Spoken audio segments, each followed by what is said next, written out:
আচ্ছা, আমি একদিন একটা কথা বলছিলাম যে পাসপোর্ট নিয়ে। এটা আমার জীবনের বাস্তব। আমি অনেক আগে পাসপোর্ট করেছিলাম। আপনার 2008-এর দিক আমার মনে আছে। 2008 সালে আমি পাসপোর্ট করি।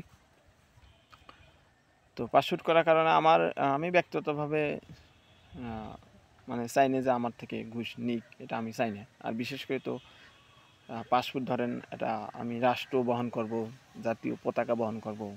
আমি যখন যাব তখন আমার বাংলাদেশ নাম আমাকে চিনবে, এখানে পাসপোর্ট চিনবে। তো সেটা আমি বহন করে আমি রুটি রোজগার ইনকাম করব। সেখানে তো পাসপোর্ট ধরেন আপনার ঘুষ দিয়ে বানায় পকড়ে রাখি, এটা আমার কাছে খুব এটা মানে জঘন্যতম মনে হয়েছে। যে এটা আমি যেই পাসপোর্ট দিয়ে আমি সিলাই মানে রাষ্ট্র বহন করতে যাচ্ছে, আর সেটা আমি বহনটাই ঘুষ দিয়ে করব, সেটা আমার কাছে রাখবো, এটা আমার আমার মানে মনের সাথে এটা আমার কখনোই অ্যাকসেপ্ট হয় নাই। সে কারণে আমি চেষ্টা করছি আমি নিজেই পাসপোর্ট করব, নিজে হাতে পাসপোর্ট করব। যাক, 2008 সালে আমি পাসপোর্ট করি। সে সময় হাতের লেখা পাসপোর্ট ছিল। ওই সময় ধরেন অনেক দৌড়ি করে পাসপোর্টটা নিজে যা জমা দিছি, জমা দিয়ে লাস্টে সে সময় ধরেন যতটুকু বুঝেছি করেছি করে ধরেন আলহামদুলিল্লাহ ওই সময় পাইছিলাম। আমার টাকাটা ঘুষ লাগিয়েছিল না, আমি আলহামদুলিল্লাহ আমি ওই সময় যত সম্ভব আমার যদি ভুল না হয় থেকে 5,000 টাকায় আমি 3 দিনের মধ্যে পাসপোর্ট সে সময় ডেলিভারি দিত, হাতের পাসপোর্ট লেখা, বুঝছেন। সে সময় আমার পাসপোর্ট 2008 সালের ঘটনা। তারপরে 8-এর পরে আসলো পাসপোর্ট, 5 বছর পরে ম্যাথ শেষ হওয়ার পর নেক্সট টাইম আসলাম আপনার হলো গেন পাসপোর্ট রিনিউ করলাম। তারপর ডিজিটাল পাসপোর্ট আসলো। ওইভাবে আমি অনেক দৌড়াদৌড়ি করে পাসপোর্ট রিনিউ করলাম। তারপরে ডিজিটাল পাসপোর্ট যে সময় হলো, এটা ম্যানুয়াল বাদ গেল, ডিজিটাল আসলো। তখন ওইভাবেই আমি ঘুষ না দিয়ে চেষ্টা করছি সর্বোচ্চ করার জন্য, মানে ইসির পাস করার নিছি। মানে ঘুরছি, দেখেন একবার অনেকবার করে ঘোরা লাগে। ওরা ঘুরোই জানেন, ওরা হচ্ছে কি যে আপনাকে আমার গ্রামের বাড়ি, গ্রামের থেকে ধরেন আমি ঝিনেদা, আমার পাসপোর্ট তো ঝিনেদা জাতি আসটি গ্রাম থেকে ধরেন মিনিমাম জাতি আসটি প্রায় 300 টাকা খরচা হয়। আর সময় ধরেন একদিন চলে যাই, সকালবেলা গেলে আপনি প্রায় আসতে বিকালে যাই, কারণ আবার ওখানে ওয়েট করা লাগে। এভাবে ধরেন ঘুরাই, ওরা ঘুরায়। হ্যাঁ, ওরা আপনাকে না পাসপোর্ট দিতেই চায় না, ওরা শর্ট পথে পাসপোর্ট দিতেই চায় না। কেন দিতে চায় না আমি এটা জানি না, ওদের মন মানসিকতা কি আর সেটাও জানি না। আমি লাস্টের কথা বলি, পাসপোর্ট যে সময় করবো লাস্টেরটা আমি বলি কয়বার ঘুরাইছে আমাকে শোনেন। এর ভিতরে আমি বলতেছি, লাস্টে আমি পাসপোর্ট করতে গেলাম, আমার আইডি কার্ডের করিয়ে পাসপোর্ট করতে গেলাম। তো আমার যা পাসপোর্ট যেটা বর্তমানে যে পাসপোর্ট চলতেছে, পাসপোর্ট করতে যাওয়ার পরে আমাকে আইডি কার্ড আছে, আইডি কার্ডটা জমা দিয়ে মানে যা লাগে ওদের একটা ফর্ম দিলাম ওখানে পাসপোর্ট। তারপরে আপনার ওই আগেকার পাসপোর্ট তাহলে সেগুলো চাচ্ছে, তারপরে অন্য অন্য ভোটার আইডি কার্ড চাচ্ছে, এগুলো দিয়ে আরও যা কাগজ লাগে সব নিয়ে গেলাম। জমা দেওয়ার যখন লাইন দিচ্ছি সবাই, ঝিনেদা অফিসে গেছি, লাইন দেওয়ার পরে আমাকে কিছু কিছু লোকে নিচ্ছে, কিছু কিছু লোকে নিল না। তো তার ভিতরে আমাকে নেওয়া হলো না। তো আমাকে দেখে একটা লোক ছিল, ভদ্রলোক, সে আসলে এসে কাছে যে আপনার কাগজে দেখে কাছে আপনার নাই এনআইডি কার্ডের নিয়ে আসেন, অনলাইন কপি নিয়ে আসেন। তো এনআইডি কার্ডের অনলাইন আছে, আমি বললাম না নাই। তো পরে আসলাম, এসে এনআইডি কার্ডের অনলাইন তুললাম, 100 টাকা নিয়েছিল আমার পাশে একটা কোম্পানির দোকান থেকে অনলাইন তুললাম। তুলে আবার গেলাম, যাওয়ার পরে বললে যে না আজকে বন্ধ হয়ে গেছে, আপনি কালকে আসুন। তো তখন আমার মনে হলো যে আসলে আমার তো দোষ, আমি অনলাইন এনআইডি কার্ডে পাসপোর্ট নাই কেন। তো এখানে পরের দিন গেলাম, সেম যাই হোক দেখে লাইন দিয়ে পরে আমার কাছে আপনার কি আছে, এইভাবে ওরা তো এইভাবে কথা, আপনার কি চেয়ারম্যানের প্রত্যয়নপত্র আছে, সার্টিফিকেট আছে। তা আমি বললাম না, তো আমার নাই। বললাম আপনি চেয়ারম্যান সার্টিফিকেট নিয়েছেন। তা আমি চেয়ারম্যান সার্টিফিকেট লাগে না। লাগে না, কে বলছে? অফিসার আমি না আপনি?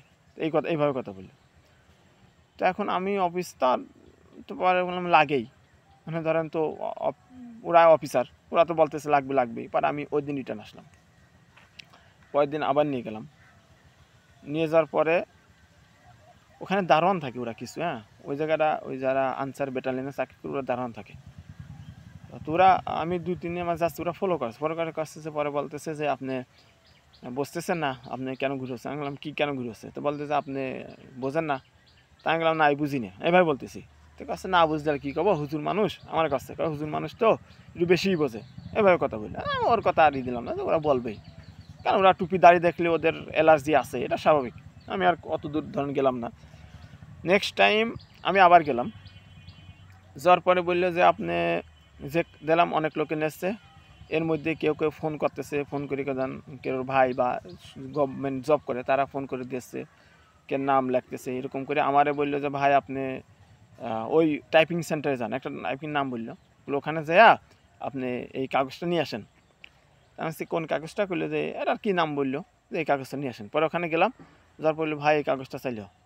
তো ওই লোক আমার মুখ টাকা কাছে যে আপনি বসতেছেন, আমি বলছি কি, তো কাছে কিছু টাকা দেওয়া লাগে, ওরা আমাদের মাধ্যমে নেয়, তো কত টাকা, আমার কাছে 1500 টাকা দাবি করলো। তাহলে আমার কাগজ পাই দেন, তো ঠিক আছে নেই, তো করলো হ্যাঁ ঠিক আছে। তাহলে ওরা তো এইভাবে আমি 3 দিন হইলো, তো কাছে যে আপনি বোঝেন নাই, ওরা একটু ঘুরোচ্ছে তো আপনার, তো সমস্যা নেই আপনি নেন।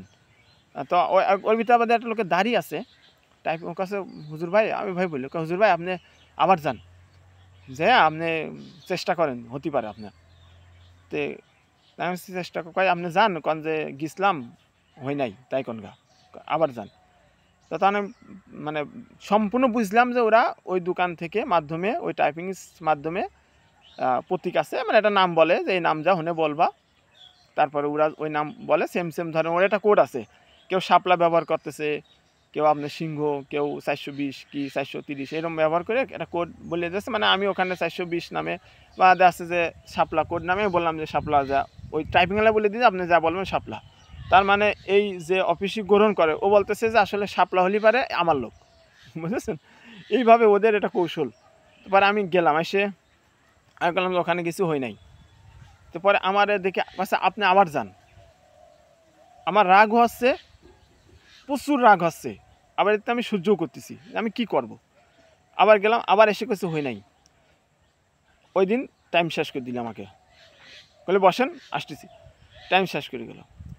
পরের দিন আবার গেলাম, সেদিন আমার আরও রাগ হয়েছে, 3বার 4বার ফেরত দেওয়ার পরে আমি আরও রাগ হইল আমার, তখন রাগ মানে শরীর ধরেন খুব প্রচুর রাগ দিয়েছে। পরে আমি উপরতলায় গেলাম, যে অনেক শুনলাম যে এখানকার হেডকে, তো হেডের কাছে গেলাম, হেডের কাছে যা বললাম জানতো আমার পাসপোর্ট এমন এসছি, কী সমস্যা, আমি তো 2 দিনে ঘুরতেছি। তো কাছে না তো আপনার পাসপোর্ট, সে কী ধরনের কথা কয়, না আপনার পাসপোর্ট সব ঠিক আছে, কেন নেবেন, আপনি লাইনে দাঁড়ান, অবশ্যই নেবে, এখানে খুব ভালো লোক, এখানে খুব সমস্যা নেই, আপনি নেবেন। মানে সে আমাকে এভাবে আশ্বাস দিল যে মনে হইলো যে না একজনই ভালো লোক আছে, বুঝছেন, এইভাবে আমাকে আশা দিল। তো যাক আলহামদুলিল্লাহ আমি নিচে আসলাম, এসে ওই লোক মুখ উঁচু তাকাচ্ছে, আমি 2-3 দিন ঘুরতেছি, 2-3 মাস লাইনে দাঁড়াচ্ছি, দিচ্ছি না, তখন খালি একটাই বলে যে আপনি বোঝেন না, আপনি বোঝেন না। আমার কাছে আমি কী বুঝবো, আমার খালি আপনি বোঝেন না, আমি কী বুঝবো।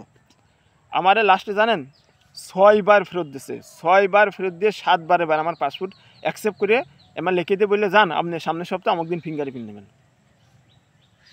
আর আমার সাথে যারা ওই মুহূর্তে যারা পাসপোর্ট দিছিল, সাথে সাথে তার ফিঙ্গারপ্রিন্ট দিয়ে বাড়া চলে আসতেছে। আর আমি শুধু ভাবছিলাম যে আমি বাংলাদেশের পাসপোর্ট বহন করব পবিত্র অবস্থায়।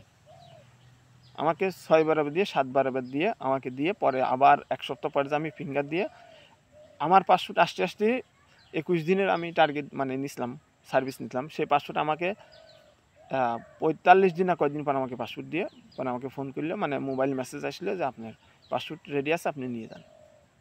এটা হচ্ছে বাংলাদেশ। সৎ থাকবেন, ইমান ইসলাম খুঁজবেন, এত সহজ না। আপনারা অনেকেই বলেন, আমিও বলি, বিশেষ করে আমি নিজেও বলি যে ভাই ঘুষ দেবো না, ঘোরা লাগবে 5 বার 6 বার, মানে হুদা ওদের কৌশল এতটাই সূক্ষ্ম, শয়তান এতভাবে আপনাকে ধরবে, আপনি ধৈর্য হারায় যাবেন, বুঝছেন। তারপরেও কি টিকে থাকতে হবে ইমান নিয়ে এইভাবে। আর এরা যে শয়তানি করে যে হারাম কামাইতেছে, এই যে ভুক্তভোগী, এটা তো আল্লাহ তো বিচার করবে। এদের দেখবেন একদিন কিডনি নষ্ট হবে, অথবা ক্যান্সার হবে, অথবা এদের ছেলে মেয়ে দেখবেন নেশাখোর হবে, অথবা এদের ছেলে মেয়ে এমন এক, মানে আল্লাহ তো প্রতিশোধ নেবেই। হারামে আরাম না, এটা কোরআনের কথা। কেউ যদি প্রমাণ করতে পারে হারামে আরাম আছে, তাহলে এই যে আল্লাহর দিন কোরআন কায়েম, তারপরে যে হাদিস নবী রাসুল, এই যে হুজুর মানে যারা ইসলামী নিয়ে কথা বলে বা মায়ের খাচ্ছে, তাহলে সব মিথ্যে হয়ে যায়, বুঝছেন। হারামে আরাম নাই। আর এটা মানে আল্লাহর সৃষ্টির দুই সেক্টর, যে একটা হারাম পন্থা আর একটা হালাল পন্থা। হারামে সহজ কিন্তু পরে সমস্যা হয়, আর হালালে খুবই কঠিন কিন্তু মনে শান্তি পাওয়া যায়। যাক আলহামদুলিল্লাহ লাস্ট টাইম পাসপোর্ট পাইছি। আসলে খুবই জানেন আমার এই ঘটনাটা এরকম, আর এই আমি যে বলতেছি এটা কিন্তু আপনার কাছে সহজে বললাম, কিন্তু আমার এই গ্রামের থেকে ঝিনেদা অফিসি কয়বার গেছি আমি বাদে, আমি গেছি, আমি জানি কেমন লাগে আর কত যে মেহনত করা লাগে আর কত যে কষ্ট করা লাগে, এটা আমি ভুক্তভোগী, আমি জানি। আমাদের ঝিনেদার ডিসিএসপি এখনও যান ওরা। আমার জানেন আমি একবার আমার আর একটা বলি, লম্বা হয়ে যাচ্ছে তারপরে বলি, আমি একবার গেছি জানেন তর্কি করছি, সে বিশাল তর্ক করি, সে মজামজি করছি। আমার এত জিদ হইলে যে আমি একজন প্রবাসী, আমি বাংলাদেশ পাসপোর্ট বহন করতেছি, আমি আপনাকে পাসপোর্ট রিনিউ করবো, এটা আমার অপরাধ, কেমন লাগে? ওদের কথা আছে আমি অপরাধ কেন, টাকা দেন সমস্যা নাই, কত টাকা ওই বেশি চায় না, বা দেন ওরা বেশি দাবি করে না, ওই 1000-2 টাকা বেশি চাই, 3000 টাকা বেশি চাই। এখন কথা হচ্ছে যে ভাই আপনি 3000 টাকা চাইলেন, এই 3000 টাকা তো বড় বিষয় না, বিষয়টা হচ্ছে আমি আপনাকে হারাম দিচ্ছি, এটা বড় বিষয়। আমি আপনাকে হারাম দিচ্ছি এটা আমার বড় বিষয়, আমার ইমানের সাথে বাদে আমি একজন মুসলিম, আমি একটা পাসপোর্ট বহন করবো, এই পাসপোর্টে আমি রিজিক ইনকাম করবো, এই ধন সম্পদ যাই আল্লাহ আমাকে রিজিক দেবে, এটা আমি সৎ পথে থাকি, সৎ পথে কামায়া দুনিয়ার থেকে সৎ পথে যাতে। আর আপনি এই 3000 টাকা হারামের জন্য আর পাসপোর্টটাই আমাকে বহন করা লাগবে, ঘুষ দিয়ে পাসপোর্ট, মনের কাছে খারাপ লাগে না? এই পাসপোর্টের ভিসা লাগবে, ইমিগ্রেশন হবে, বিদেশি যাবো, এটা এই যে আসলে জানেন আমার দেশের প্রত্যেকটা সেক্টরে সমস্যা আছে, এইভাবে জড়িয়ে আছে। এখন আমরা যারা মানে আমাদের উপর যারা জুলুম করে এদেরও বিচার হবে ইনশাল্লাহ।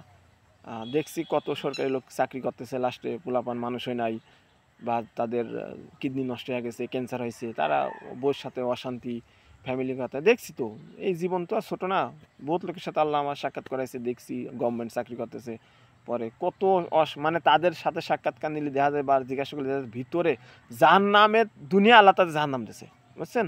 আপনি দেখেন যতটা আসলে কি চকচকে মনে হয় না ওদের কাছে, যা দেখেন ভিতরে ঢোকেন ওরা মনে হয় যে ওরা আসলে, তখন মনে হয় যে ওদের থেকে আমরা 300 গুণ ভালো আছি, এরকম মনে হয়, শুধু হারামের কারণে আমার মনে হয়।